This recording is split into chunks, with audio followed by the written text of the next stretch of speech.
Start करते हैं fundamental theorem of arithmetic. तो फंडामेंटल थ्योरम ऑफ अर्थमेटिक क्या है, और ये लंबा चौड़ा सा नाम है जैसे कि यूक्लिड्स डिवीजन लेमा था। तो इसमें हम क्या करने वाले हैं, इसमें हम कुछ भी नहीं करेंगे, सिंपल प्राइम फैक्टराइजेशन का ही थोड़ा सा एक चेंज फॉर्मेट है। यानी प्राइम फैक्टराइजेशन जिसको आता है ना, उसको ये चीज़ बहुत अच्छे से समझ में आ जाएगी और आप इसे खुद से बना के लिख सकोगे एग्जैक्टली वर्ड टू वर्ड। लेकिन उसके लिए आपको ये वीडियो पूरा देखना पड़ेगा और आपको पूरा समझना पड़ेगा कंसेप्ट को, ठीक है। तो पहले स्टेटमेंट से स्टार्ट करते हैं। Every composite can be expressed as a product of primes, यानी कोई भी कॉम्पोजिट नंबर जो रहता है उसको हम प्रोडक्ट ऑफ प्राइम में एक्सप्रेस कर सकते हैं। जैसे कि ये एग्जाम्पल, ठीक है, 140 एक कॉम्पोजिट नंबर है और उसको हम प्रोडक्ट ऑफ प्राइम्स में एक्सप्रेस कर सकते हैं। लेकिन ये आया कैसे, ये आया वो प्राइम फैक्टराइजेशन से। यहाँ पे देखो, every composite can be expressed, expressed के पास मैंने ब्रैकेट में फैक्टराइज लिखा है, यानी फैक्टराइजेशन किया गया है उसका।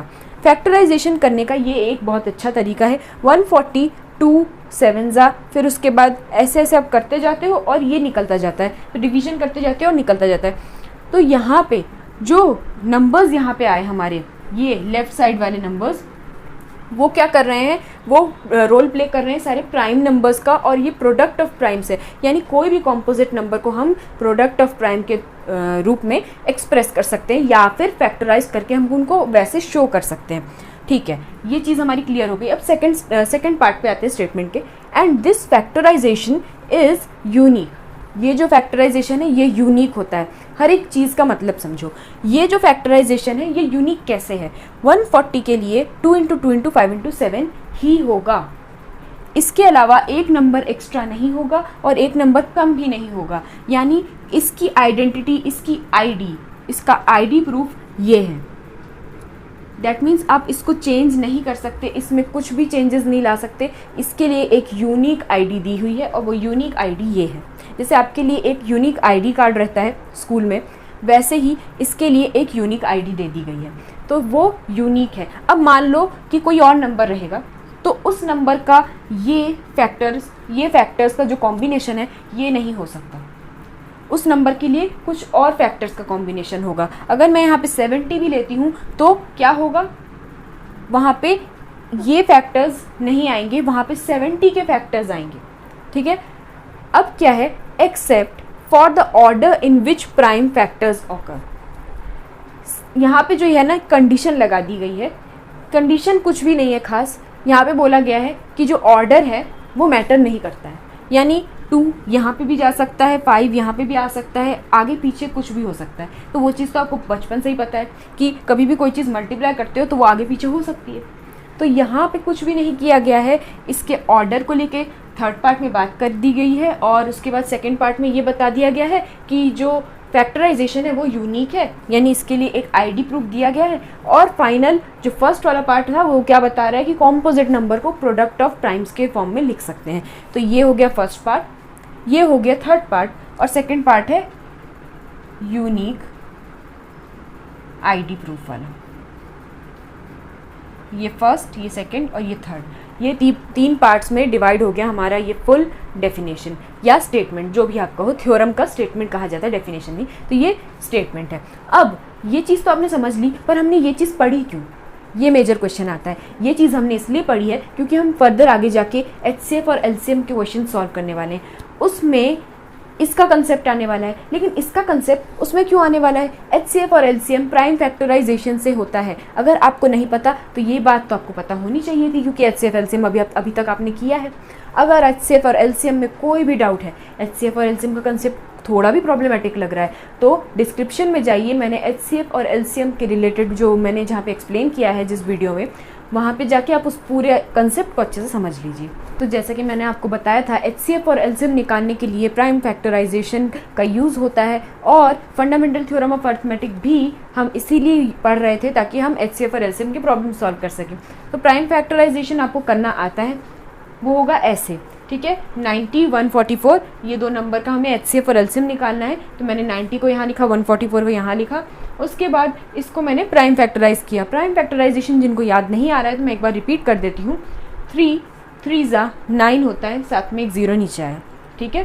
3 1 फिर एक 0 नीचे आया, 2 5 10 और 5 1 1, ठीक है। यानी आपको टेबल पढ़ते जाना है और इतना टेबल पढ़ना है कि आपका जो नंबर है वो आ जाए, यानी एग्जैक्टली डिवाइड करने वाले नंबर से स्टार्ट करना है। 90 को एग्जैक्टली क्या डिवाइड करता होगा, 3 × 9 होता है। दैट मीन्स 3 से रिलेटेड कोई टर्म रहेगा, जो 3 से रिलेटेड जो नंबर रहेगा वो इसको डिवाइड करेगा। सिमिलर वे से मैंने इसको भी किया। अब हमें मेन चीज़ जो देखनी है वो है एचसीएफ और एलसीएम निकालना कैसे है। तो 90 के हम सबसे पहले प्राइम फैक्टर्स यहाँ पे नोट डाउन कर लेंगे। तो 90 के क्या क्या है, 3 3 2 5, 3 3 2 5, ठीक है। और यहाँ पे 2 4 टाइम्स है और 3 2 टाइम्स है।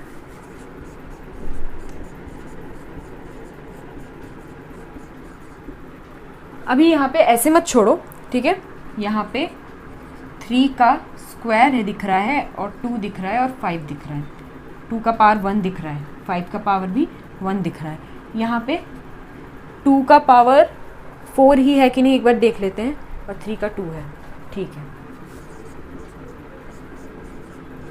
अब हमने यहाँ तक तो कर लिया है, फैक्टराइज करके उसके फैक्टर्स को मल्टीप्लिकेशन फॉर्म में और एक्सपोनेंट्स के फॉर्म में लिख दिया है, ठीक है। तो ये हमारे सारे स्टेप्स हो चुके हैं, लेकिन अभी भी एचसीएफ और एलसीएम फाइंड करना है। तो एचसीएफ और एलसीएम फाइंड करने का तरीका होगा क्या, चलो करके देखते हैं। 90 144 का एचसीएफ निकालना है, और एलसीएम भी निकालना है हमें 90 144 का, ठीक है। तो अभी क्या करना है, इन दोनों का एचसीएफ और एलसीएम निकालना है। एचसीएफ में क्या करना पड़ता है और एलसीएम में क्या करना पड़ता है, उसका क्राइटेरिया मैं यहाँ पे ब्रैकेट में लिख दूंगी, ठीक है। तो मैं पहले एक्सप्लेन कर देती हूँ कि करना क्या है। हाईएस्ट कॉमन फैक्टर निकालना है। सबसे पहले कॉमन पे ध्यान दो, यहाँ पे कॉमन क्या क्या चीज़ है, ये 3 कॉमन दिख रहा है और 2 कॉमन दिख रहा है दोनों में, चलो ठीक है। अब दोनों में से हमें क्या करना है, कौन सा वाला उठाएं, दोनों में से एचसीएफ है, हाईएस्ट है, तो यहाँ पे आपको लोएस्ट पावर उठानी है। यहाँ पे आपको लोएस्ट वाली पावर उठानी है। इन दोनों में से लोएस्ट कौन सी है, ये वाली, और इन दोनों में तो बात सेम ही है।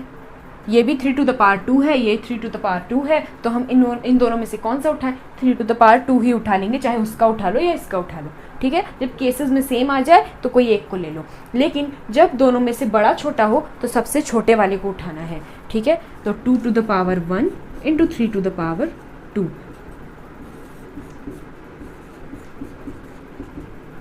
3 3 ज़ा 9, 9 2 ज़ा 18, हमारा एचसीएफ हो गया।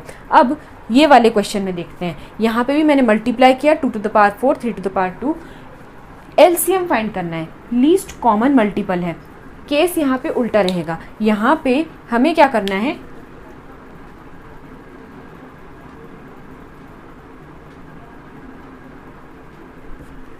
यहाँ पे हमें क्या करना है, 90 और 144 इन दोनों के फैक्टर्स में जाके कॉमन वाले को देख लेना है, ठीक है। तो मैंने कॉमन वालों को देख लिया, मैंने चेक कर लिया कौन कौन से कॉमन है, ये 4 कॉमन है, ठीक है।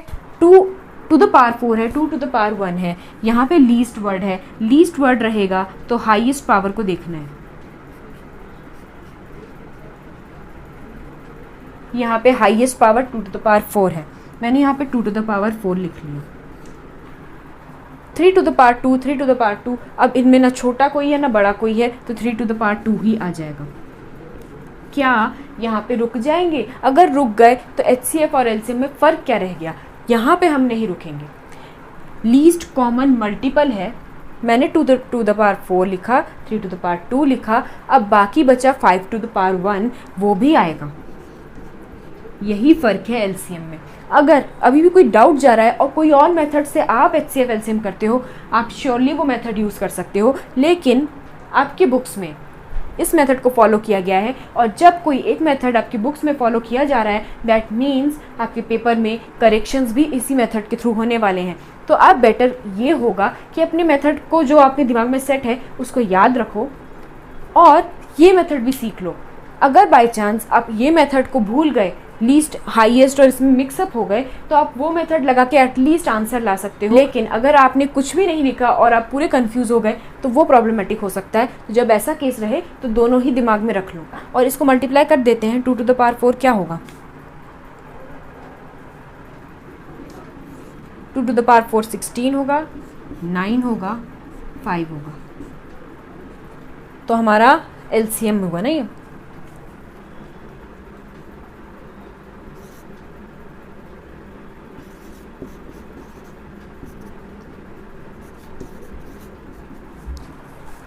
तो ये हो गया हमारा एलसीएम और ये हो गया एचसीएफ। तो ये बहुत ईजी था फाइंड करना, लेकिन मैंने आपको समझा दिया है कि आपको करना क्या एग्जैक्टली, आप वही करो। और इसके ब्रैकेट्स में, या फिर मैं इसको पूरा इरेज करती हूँ और एलसीएम और एचसीएफ का क्राइटेरिया एग्जैक्टली क्या होता है उसको कुछ वर्ड्स में एक्सप्लेन कर देती हूँ, तो नोट्स में वो लिखना मत भूलना। अभी हमने डिस्कस किया एचसीएफ और एलसीएम कैसे सॉल्व करते हैं, और उसी का मैंने एक समरी निकाल दिया है कि क्या करना है एग्जैक्टली स्टार्टिंग से एंड तक एचसीएफ फाइंड करने के लिए। तो एचसीएफ फाइंड करने के लिए हमें सबसे पहले कॉमन फैक्टर्स की ओर ध्यान देना है। फैक्टराइजेशन करना है वो तो दोनों में ही करना है, एचसीएफ में भी करना है और एलसीएम में। पर डिफरेंस कहाँ पे आता है? डिफरेंस आता है यहाँ से, कॉमन फैक्टर्स को ही लिस्ट आउट करो और बाकी के फैक्टर्स को छोड़ दो। अब leave other factors, they are of no use, दूसरे फैक्टर्स कोई काम के नहीं है एचसीएफ में स्पेशली, ठीक है। एचसीएफ में क्या रहता है? Highest common factor, highest word रहता है, जबकि इसका उल्टा रहता है लीस्ट। तो हाईएस्ट का उल्टा रहता है लीस्ट, यानी आपको लीस्ट पावर वाला या लीस्ट एक्सपोनेंट वाला नंबर ही उठाना है। दो कॉमन रहेंगे और दोनों में से आपको जो छोटा वाला है वो वाला उठाना है, यानी हाईएस्ट का आपको लीस्ट के साथ ऐसे कॉम्बिनेशन सेट करना पड़ेगा। अब दूसरा प्रोडक्ट जो रहेगा वो किस किस का रहेगा? ऐसे नंबर्स का प्रोडक्ट रहेगा जो तो सबसे पहले कॉमन है, ठीक है, यानी जो ऊपर भी फैक्टर्स हैं और जो नीचे भी फैक्टर्स हैं दोनों में सेम दिख रहे हैं, कोई अलग सा नहीं हमको लेना है, कुछ भी नहीं करना है, जो सिर्फ कॉमन वाले हैं वही उठाने हैं और साथ में जो लीस्ट पावर वाला है उसको ही चूज़ करना है। तो ऐसे नंबर्स का ही प्रोडक्ट होगा। तो ये चीज़ हो गई फाइनल। आपको क्या करना है, ये जो पॉइंट्स हैं इनको आपके अपने नोट्स में लिख लेना है और ये जो रहेगा फाइनल ये आपको याद रखना है, ठीक है। तो जब कभी भी नोट्स ओपन करोगे तो एग्जैक्टली करना क्या है वो पता चल जाएगा। और इसके बाद आपको कोई भी क्वेश्चन सॉल्व करना है, तो अगर आपने ये एक क्वेश्चन सॉल्व करने के बाद अगर आपने ये लिख लिया है तो भी अच्छी बात है, अगर आप स्टार्टिंग में लिख रहे हो तो भी अच्छी बात है, बट ये आप लिख लो क्योंकि ये आपको एग्जाम में बहुत ज़्यादा हेल्प करने वाला है। जब आप फास्ट रिवीजन करना चाहोगे तब आपको ये बहुत ईजिली बता देगा कि है क्या एचसीएफ। हमने एचसीएफ का देखा, अब एलसीएम का क्राइटेरिया देखते हैं। एलसीएम के क्राइटेरिया में क्या है कि कॉमन फैक्टर्स को लिस्ट आउट करो। सबसे पहले जो कॉमन फैक्टर्स दिख रहे हैं तो उनको लिस्ट आउट कर लो, यानी उनको टिक कर लो। अब उसमें से चूज ऐसे फैक्टर्स को करो, क्योंकि एलसीएम है लीस्ट कॉमन मल्टीपल है, लीस्ट का उल्टा हाईएस्ट, यानी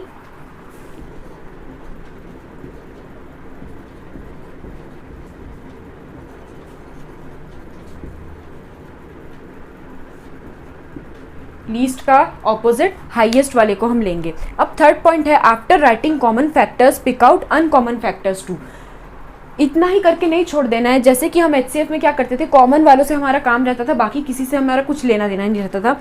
यहाँ पे कॉमन वाले तो काम के हैं ही हैं और जो कॉमन नहीं भी आ रहे हैं वो भी प्रोडक्ट में आएंगे। That means common number with highest power ये तो रहेंगे ही, साथ में अनकॉमन फैक्टर्स भी हमारे आने वाले हैं। दोनों का प्रोडक्ट हमारा इंपॉर्टेंट रहेगा। दैट मीन्स जो भी फाइनल हमारा प्रोडक्ट रहेगा उसमें अनकॉमन का भी एक रोल रहेगा। यही जो पार्ट है यहाँ पे ही डिफर हो जाता है एचसीएफ और एलसीएम। एचसीएफ में ये इनको नहीं लिया जाता है, सिर्फ कॉमन वालों पे ध्यान दिया जाता है। तो देख लेते हैं अब इस क्वेश्चन को। Prove that there is no natural number for which 4 to the power n ends with digit 0। ठीक है, तो इसमें आपको अंडरलाइन कर लेना पड़ेगा ये वाले पार्ट को और ये वाले पार्ट को। ठीक है, सबसे पहले ध्यान यहाँ जाना चाहिए। 4 to the power n ends with digit 0।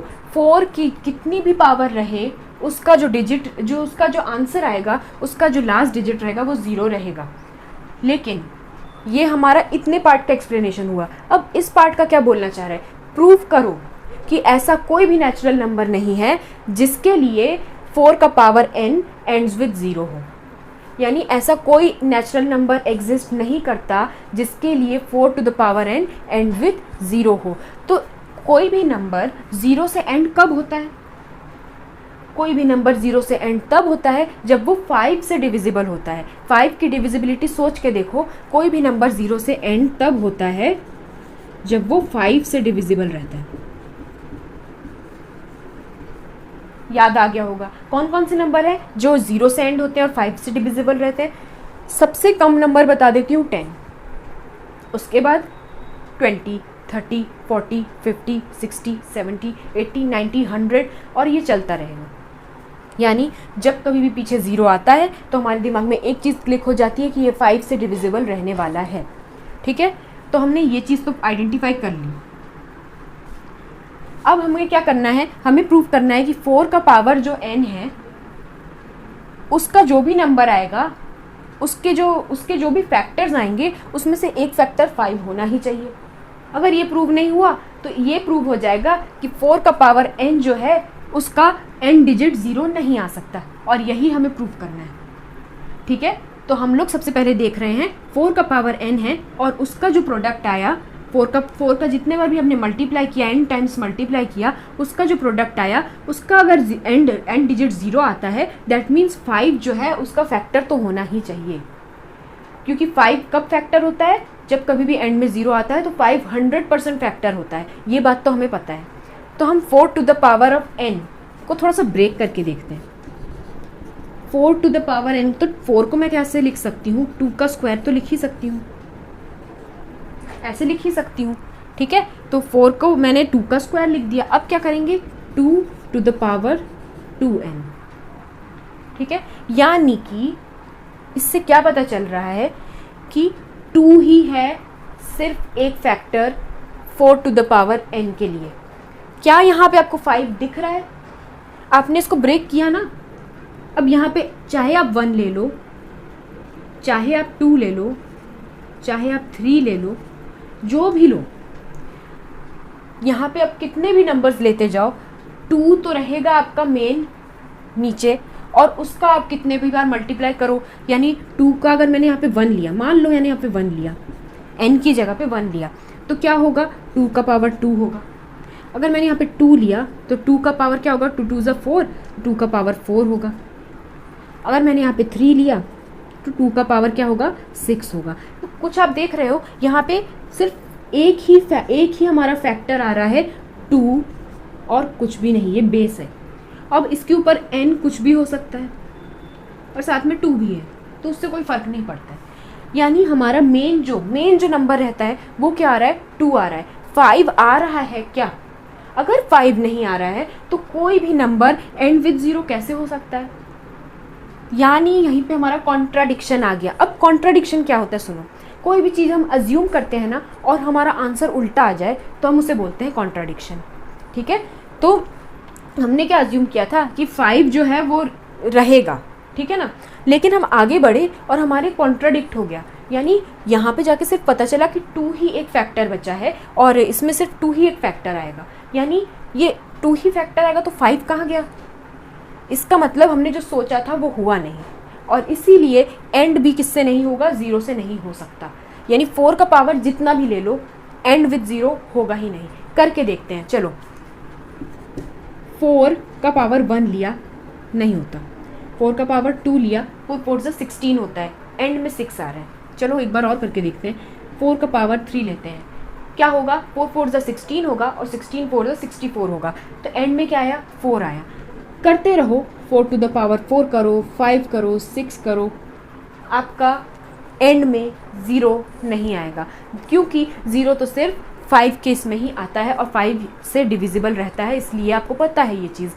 तो बहुत इजी था, एक रफ स्केच बन गया है, बस इसको लिखना बाकी है। तो मैं आपको स्टेप बाय स्टेप लिख के बताती हूँ कि ऐसे जब क्वेश्चंस आते हैं तो करना क्या रहता है। करना जो रहता है वो तो मैंने बता दिया है, स्टेप बाय स्टेप्स बस मैं आपके लिख के बता देती हूँ, डिस्क्रिप्शन दे देती हूँ, थोड़ा सा जो मैंने किया है उसी को डिस्क्राइब कर देती हूँ। तो अगर यहाँ नहीं समझ में आया ना कुछ, तो अगले इसमें तो समझ में आ ही जाए। समझ लेते हैं डिटेल में कि ये क्वेश्चन क्या है एग्जैक्टली, और ये जो स्टेप्स हैं इनका मीनिंग क्या है। जैसे कि मैंने आपको रफ स्केच में ही बता दिया था कि हमें क्या प्रूव करना है, 4 to the power n ends with digit 0, ये हमारा फर्स्ट पार्ट है और सेकंड पार्ट है। और फर्स्ट पार्ट क्या है, there is no natural number, हमारे पास ऐसा कोई नेचुरल नंबर n नहीं है, n को नेचुरल नंबर लिया गया है, तो हमारे पास ऐसा कोई भी नेचुरल नंबर नहीं है जिसके लिए 4 का पावर n जो है वो 0 हो जाए, यानी एंड विद 0 हो जाए। ठीक है, तो हमने ये चीज़ देखी थी कि जो सेकेंड वाला जो डिजिट है, जो एंड डिजिट है, वो 0 कब होता है, जब कभी भी वो 5 से डिविजिबल रहे। तो हमने ये चीज़ पहले ही लिख दी। We know that any positive integer ending with digit 0 is divisible by 5। ठीक है, तो हमको इसको इंग्लिश में स्टेटमेंट्स बनाने हैं, तो वो ऐसे बनाएंगे कि कोई भी पॉजिटिव इंटीजर है वो अगर 0 से एंड हो रहा है दैट मीन्स वो क्या है, डिविजिबल बाय 5 है। अगर कोई भी चीज़ डिविजिबल बाय 5 है दैट मीन्स वो 5 क्या है, फैक्टर तो होना ही चाहिए। तो and so 5 must be a prime factor of 4 to the power n, यानी 4 टू द पावर n कोई भी एक आपके पास कॉम्पोजिट नंबर है, ठीक है, और उसके लिए आपका कोई भी जो रहेगा फैक्टर रहेगा उसमें से 5 तो एक फैक्टर होना ही चाहिए, ऐसा आप सोच के चल रहे हो, ठीक है। क्यों होना चाहिए? क्योंकि अगर कोई भी नंबर 0 से एंड हो रहा है तो 5 तो एक फैक्टर होना चाहिए। चलो आगे बढ़ते हैं, करके देखते हैं, इसको तोड़ के देखते हैं। 4 टू द पावर n को मैंने तोड़ा 2 के स्क्वायर का पावर n, तो वो क्या हो जाएगा 2 टू द पावर 2n। यहाँ से ही पता चल जा रहा है कि अगर मैंने n को 1 लिया तो क्या होगा 2 का स्क्वायर, 2 लिया तो क्या होगा 2 का पावर 4, 2 का पावर 6, फिर ऐसे ऐसे चलता रहेगा। तो 2 का पावर 6, 2 का पावर 8, तो जो भी रहेगा वो 2 2 2 2 ही रहेगा। कहीं पे 5 दिख रहा है क्या? तो यहाँ पे हम लोग एक कंक्लूजन तो निकाल रहे हैं कि यहाँ पे जो फैक्टर रहेगा वो सिर्फ क्या रहेगा, the only factor of 4 to the power n is 2। और यहीं से गेम बदल गया कि अगर 4 के पावर n का सिर्फ एक और एक फैक्टर 2 ही है तो फिर 5 है ही नहीं, सिर्फ 2 2 2 है। तो अब क्या करें? There is no other prime number in the factorization of 4 to the power n, that is 2 to the power 2n। यानी जो हमने फैक्टराइज किया इसको, इसमें हमें और कुछ भी नहीं दिख रहा प्राइम नंबर, सिर्फ 2 ही दिख रहा है। तो आपको एक चीज़ मैंने पढ़ाया था फंडामेंटल थ्योरम ऑफ अर्थमेटिक में, यूनिक वर्ड याद होगा आपको। यूनिक होता है कोई भी नंबर का, अपने कोई भी कॉम्पोजिट नंबर का जो प्राइम फैक्टर्स निकाले हैं वो यूनिक रहते हैं। दैट मीन्स उसके लिए वही आईडी प्रूफ रहता है, उस नंबर के लिए कोई और आईडी प्रूफ नहीं चलेगा। That means 4 to the power n के लिए सिर्फ आईडी प्रूफ 2 ही है, 5 आ ही नहीं सकता। तो मैंने वही चीज़ लिखा, there is no other prime number in the factorisation of 4 to the power n, यानी 4 के पावर n में और कोई भी प्राइम नंबर नहीं आ रहा है। तो यहाँ पे मैंने ब्रैकेट में लिखा by uniqueness of fundamental theorem of arithmetic. Uniqueness of fundamental theorem में यूनिकनेस आया था, यूनिक वर्ड आया था, मैंने आपको बोला था उस पर फोकस करो, और वो यूनिकनेस यहाँ काम आई, ठीक है। अब 5 does not occurs in the prime factorisation of 4 to the power n। 5 जो है वो 4 टू द पावर n किस में नहीं ऑकर होता है। कैसे हमने कंक्लूड किया? हमने by uniqueness of fundamental theorem of arithmetic से ये कंक्लूड किया कि हम 5 को यहाँ इंक्लूड नहीं कर सकते क्योंकि सिर्फ और सिर्फ 2 ही एक नंबर है। तो अब क्या करेंगे? 4 to the power n does not end with digit 0। 4 to the power n है वो, अगर उसका 5 ही नहीं है आपका फैक्टर, और तो आप कैसे बोल सकते हो कि वो एंड करेगा 0 से? इसलिए हम बोलते हैं कि ना ही उसका फैक्टर 5 है और ना ही वो एंड होगा 0 से। तो ये दो चीज़ें लास्ट में कंक्लूड कर दी। स्टार्टिंग भी हमने 5 से ही की, एंड भी हमने 5 से ही की। अब ये क्वेश्चन आपको करके दिखाना है मुझे, और इसका जो सॉल्यूशन है आप टेलीग्राम ग्रुप में सेंड कर सकते हो, और साथ में आप इसको अच्छे से सॉल्व करके देखो। अगर नहीं आ रहा है, कोई भी डाउट जा रहा है इस टाइप के क्वेश्चंस में, तो please do comment in the comment box में। आपको रिप्लाई दूंगी कि आपने क्या प्रॉब्लम है, आपने क्या मिस्टेक कर रहे हो। कुछ अगर आपको समझ नहीं आ रहा है तो वो एक्सप्लेन भी कर दूंगी। तो check whether 6 to the power n ends with digit 0। आपको चेक करना है क्या 6 का पावर n 0 से एंड होता है कि नहीं। यानी 6 का पावर n कैसा रहेगा आपका? ऐसा रहेगा। और n की वैल्यूज़ क्या है? For any natural number. तो आपको नेचुरल नंबर्स लगाते जाना है, 6 to the power 2, 6 to the power 3, और चेक करना है कि ये एंड विद डिजिट 0 होता है कि नहीं। लेकिन ऐसे ही करना है क्या चेक? नहीं, जैसे मैंने आपको एक्सप्लेन किया है ना, उस मेथड से जाके देखो और चेक करो, ठीक है। क्योंकि आप ऐसे नहीं लिख सकते, आपको एक डिफरेंट तरीका मैंने बताया है। वो जो स्टेप वाइज मैंने आपको बताया है, आप जाके उसमें लिखो। उसमें मैंने प्रूफ बोला था, यहाँ पे चेक करना है, बस दोनों में डिफरेंस इतना ही है। अब जाओ सॉल्व करो। अगर कोई भी मिस्टेक रहेगी तो आप नेक्स्ट वीडियो में मैं ये इसका सॉल्यूशन अपलोड करने वाली हूँ। तो नेक्स्ट वीडियो में आप आओ और देखो, मैं वहाँ पे एक्सप्लेन भी कर दूंगी कि इसका सॉल्यूशन क्या है एग्जैक्टली। इस वीडियो में आप क्या सीखने वाले हो। नेक्स्ट वीडियो में आप applications of fundamental theorem of arithmetic सीखने वाले हो। एप्लीकेशंस में क्या क्या आएगा? HCF और LCM से रिलेटेड वर्ड प्रॉब्लम्स, ये वीडियो सुपर इम्पॉर्टेंट होने वाला है क्योंकि ये वर्ड प्रॉब्लम्स 100% एग्जाम में आते हैं। इस चैप्टर में है ही क्या जो आपको पूछा जाए। एक तो ये क्वेश्चन इस पार्ट में से आता है और एक ये वाला जो पार्ट रहता है HCF LCM के वर्ड प्रॉब्लम्स। मैक्सिमम क्वेश्चंस आपको 2 या 3 नंबर वाले इस वाले पार्ट से आते हैं, तो आपको बहुत अच्छे से ध्यान देके ये वाले पार्ट करना पड़ेगा। ये वाला जो पार्ट है आपका सुपर इम्पॉर्टेंट रहने वाला है। इसमें आपको HCF से रिलेटेड वर्ड प्रॉब्लम्स आइडेंटिफाई करना भी सिखाऊंगी, LCM से रिलेटेड वर्ड प्रॉब्लम्स आइडेंटिफाई करना सिखाऊंगी। और जब आप एक बार इन दोनों को आइडेंटिफाई करना सीख जाओगे तो इनको एग्जीक्यूट कैसे करना, तो मैं शायद इनके लिए दोनों डिफरेंट वीडियोस बनाऊं। तो ये जो नेक्स्ट वीडियो रहेगा applications of fundamental theorem of arithmetic में identification of HCF and LCM word problems रहेगा। उसके बाद आएगा video how to do HCF and LCM problems, ठीक है। तो वो करना, एग्जीक्यूट कैसे करना, वो वाला नेक्स्ट वीडियो में बताऊंगी। और समझना कैसे कि कौन सा HCF है और कौन सा LCM, क्योंकि सबको यही वाला जो क्वेश्चन है, यही वाला जो क्वेश्चन अराइज होता है कि क्वेश्चन देख के कैसे पता लगाएं कि HCF का है कि LCM का। कई लोग हाईएस्ट कॉमन फैक्टर को और वो ग्रेटेस्ट वर्ड को पकड़ के करते हैं आइडेंटिफाई, वो बहुत गलत तरीका है। मैं एक्सप्लेन करूंगी, आप लोग बस मेरे साथ बने रहो। सो स्टूडेंट्स, जाने से पहले एक लाइक ज़रूर कर देना। If you have any doubt do ask in the comment box. और अगर कोई डाउट नहीं है, अगर आप कुछ अच्छा बोलना चाहते हो, please do comment in the comment box. And also do not forget to share this video to your friends. और अगर आप नए हो तो please click the subscribe button.